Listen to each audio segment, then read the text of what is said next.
ನಮಸ್ಕಾರ ವೀಕ್ಷಕರೇ, ಪಿಟಿವಿ ನ್ಯೂಸ್ಗೆ ಸ್ವಾಗತ. ಬೀದರ್ ಜಿಲ್ಲೆಯಲ್ಲಿ ಮನಕಲಕುವ ಘಟನೆಯೊಂದು ನಡೆದಿದೆ.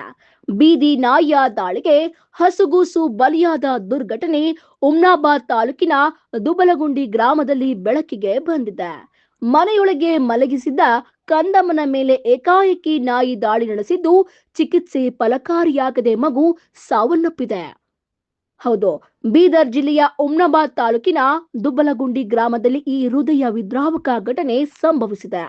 ಸುಧಾ ಹಾಗೂ ಸಿದ್ದಪ್ಪ ದಂಪತಿಯ ಹಸುಗೂಸನ್ನು ಮನೆಯ ಪಡಸಾಲೆಯಲ್ಲಿ ಮಲಗಿಸಿ ತಾಯಿ ಮನೆಯ ಕೆಲಸದಲ್ಲಿ ತೊಡಗಿಸಿಕೊಂಡಿದ್ದಾಳೆ.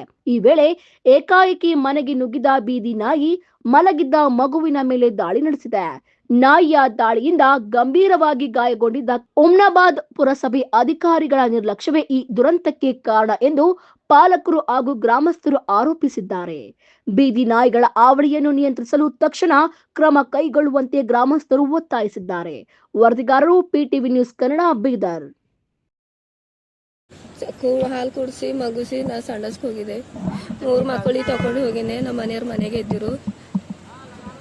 ಅವ್ರಿಗೂ ಸಂಡಸ್ಗೆ ಹೋಗ್ಯಾರ. ನಾಯಿ ಬಂದದ ಒಳಗ. ಕೂಸಾಳ ನೋಡಿ ನಾ ಕಡಡ ಓಡ್ ಬಂದ್ರೆ ಒಳಗೆ ನಾಯಿ ಇತ್ತು. ಎಳ್ಕೊಂಡು ಕೂಸಿ ತಗೊಂಡು ಬಾಗಲ ಮುಚ್ಕೊಂಡ್ರು. ನಾಯಿ ಬಾಗಲಕ್ಕೆ ಎದುರ್ಲತ್ತಿ. ಹೊರಗಿನ ಹೊಸ ಜನ ಬಂದು ಓಡಿಸಿ ಕೊಟ್ಟರು. ಅವಾಗ ಹೋಗ್ತೀರಿ ನಾವು. ಅದ್ರ ಮನೆ ಒಳಗೆ ಬಂದದ. ಒಳಗೆ ಹೋಗ್ಯದ್ರು. ಕೂಸಿಗೆ ಇದ್ರಾಗ ತೊಟ್ಲ ಮಗ್ಸಿರ್ತ ಕೆಳಗೆ ರೀ